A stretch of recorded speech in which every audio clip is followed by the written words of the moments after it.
Hey, it's Linda Renee, aka Doc Yu Roc, and I am here to have a conversation with y'all about something a little heavier. We're going to talk about the impact of trauma on consent in BDSM dynamics. Yeah, come on, let's get into it. Let's go.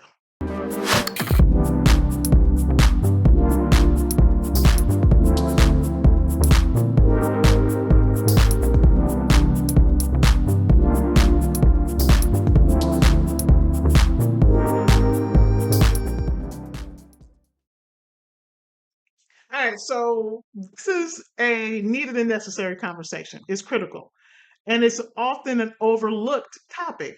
And there's some sensitivity around it. So we're gonna pause and talk about that a little bit because here's the thing.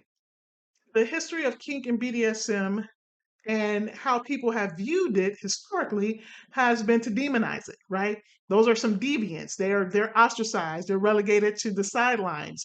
And with that being said, there also was this idea that, oh, if you into that, something must be wrong with you. You must have something must have happened to you when you were younger. You must have been traumatized, you're broken and you need to be fixed, right? And there's been a lot of work to show that people who are in the kink community are not more likely to have been abused or experienced trauma than anybody else, right? With that being said, though, there are people in the kink community who have been traumatized, and that trauma can impact how people interact and how they show up in BDSM dynamics. Okay, with that being said, I want to explore how a deeply traumatized person, especially those who have a tendency to self sacrifice, might struggle to provide authentic consent. We'll talk about more of what that is in a BDSM dynamic. So let's unravel some of this together. All right.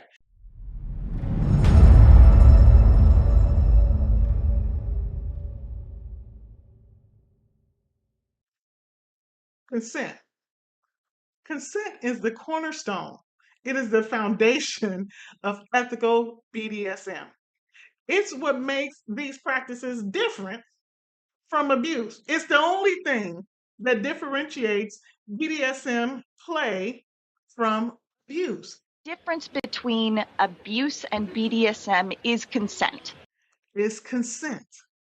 And it creates a space where power dynamics can be explored with risk awareness instead of safety, right? It is how you can have a risk aware viewpoint, perception of what could possibly happen, and you still give your consent. Without that, we got something else going on.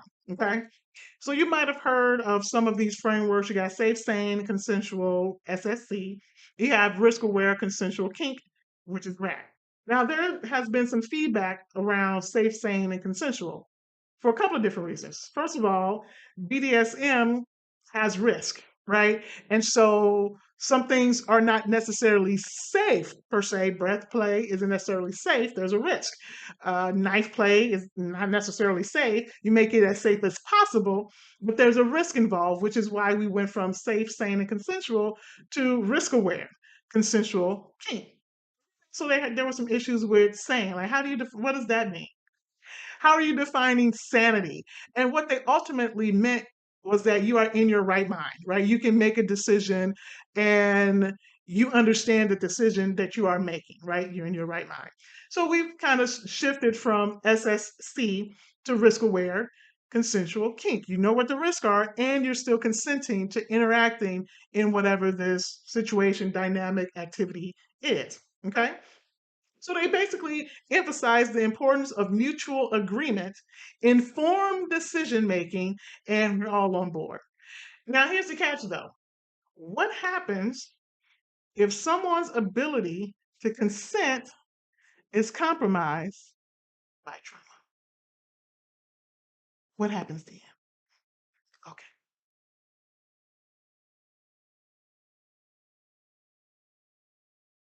Trauma changes how we process information, it changes how we assess risk, and it even changes our capacity to set boundaries. For some people, especially who have experienced complex trauma. Now, what is complex trauma? Complex trauma is when you have experienced multiple traumas. So, say you were neglected in childhood, say there was food scarcity, say one of your parents went to jail or died when you were little, say there was physical abuse. It's a multitude of different traumatic experiences that have a profound impact on your life and how you navigate life. That would be considered complex trauma. And for those with complex trauma, their coping mechanisms may include prioritizing other people's needs over their own needs, even to the point of putting their own health and safety at risk. So, this behavior is often linked to something called fawn, the fawn response. Now, you might have heard of fight, flight, freeze, and we have fawn, right, as a trauma response. Now, it's when someone wants to appease or they prioritize the other person in order to avoid conflict or danger.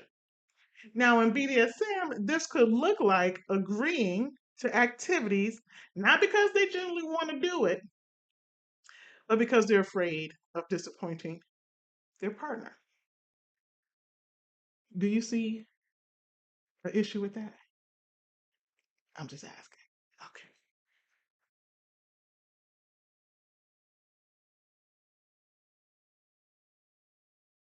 This is where things can get dangerous, right? When someone consistently sacrifices their well being in a BDSM dynamic, their consent might not be fully informed, voluntary, or enthusiastic, which are the cornerstones of consent. You know what you're consenting to, you're doing it voluntary, no one forced you or convinced you to say yes. And you're doing it with enthusiasm. And enthusiasm can look like a lot of things, but it's a yes, right? So think about it. If you're saying yes out of fear or out of guilt, is that really consent? Is that really consent? Hell to the no, to the no, no, no, no. Hell no, no, to the no, no. Hell to the no, no, to the no, no, no, no. Hell to the no, no, to the no, no, no. No, no, it's not. Why? Because it's voluntary. It is not voluntary if you're doing it out of fear or guilt. Now let's talk about power dynamics. See, BDSM naturally involves a power exchange. And that's what makes it appealing, right? That's what makes it so transformative. When you voluntarily give this up, it's a gift, right? And the other person receives it as such, and you have your interaction. It can be beautiful. But when trauma comes into play, those power differentials can become harmful, especially if the person on the other end of that dynamic is a little unscrupulous, but we're going to go more into that. So, for someone with unhealed trauma, a submissive role might reinforce harmful patterns of self sacrifice. And for dominance, there's an ethical responsibility to ensure that their partner's well being is prioritized. Yes, responsibility.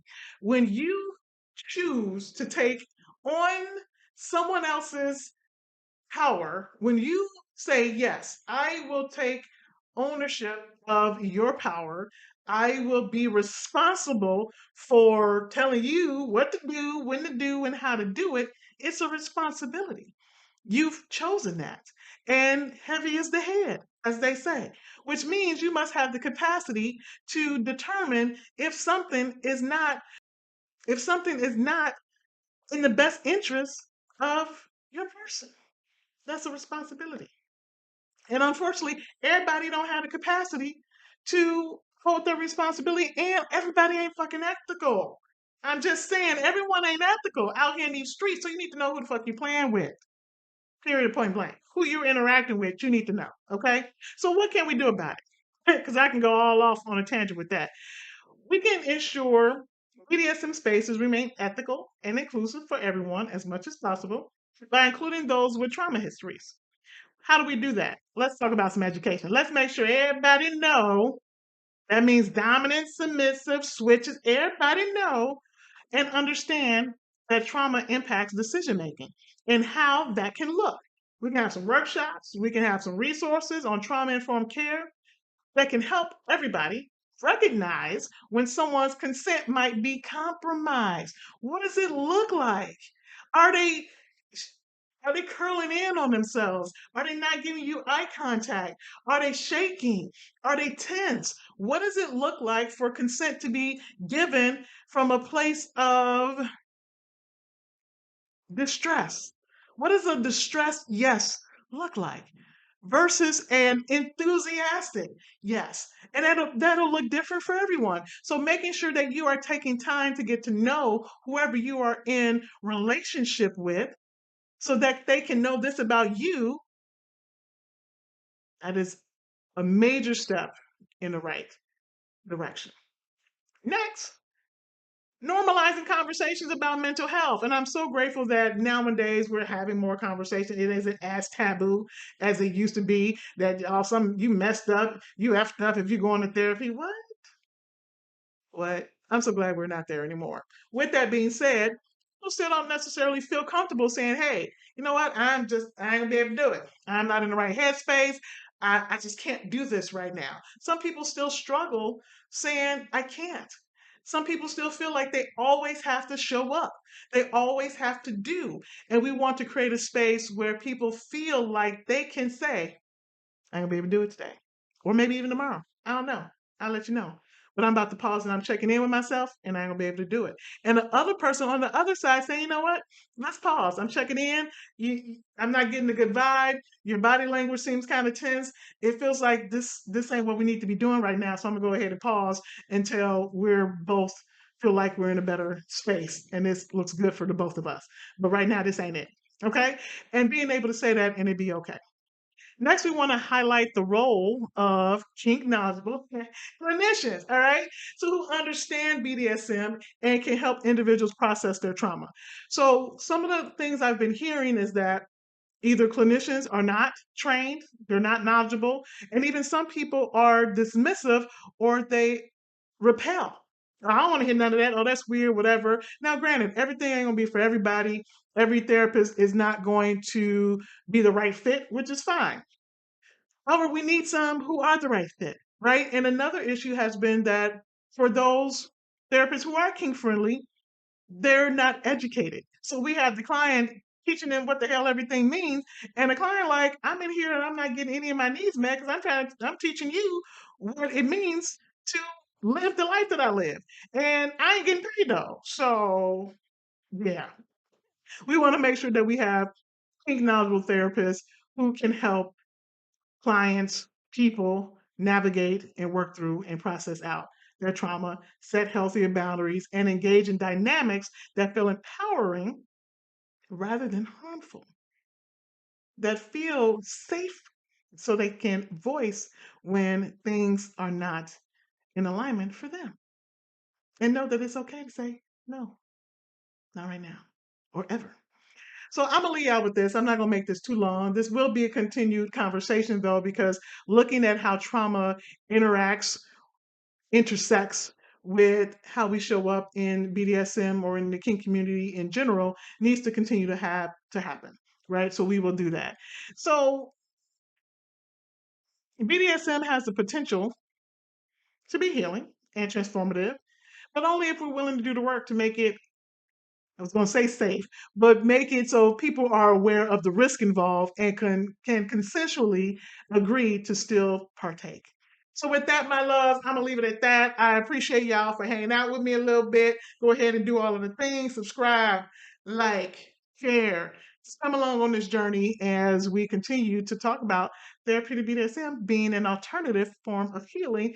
And we did that by talking about how consent is impacted by trauma and how having a kink aware therapist as well as pros who are ethical can help someone navigate through it, process it out. Oops, sorry about that. And can have interactions that are fulfilling. All right. So with that, I am Doc Yu Roc, and I am what? I'm out for now.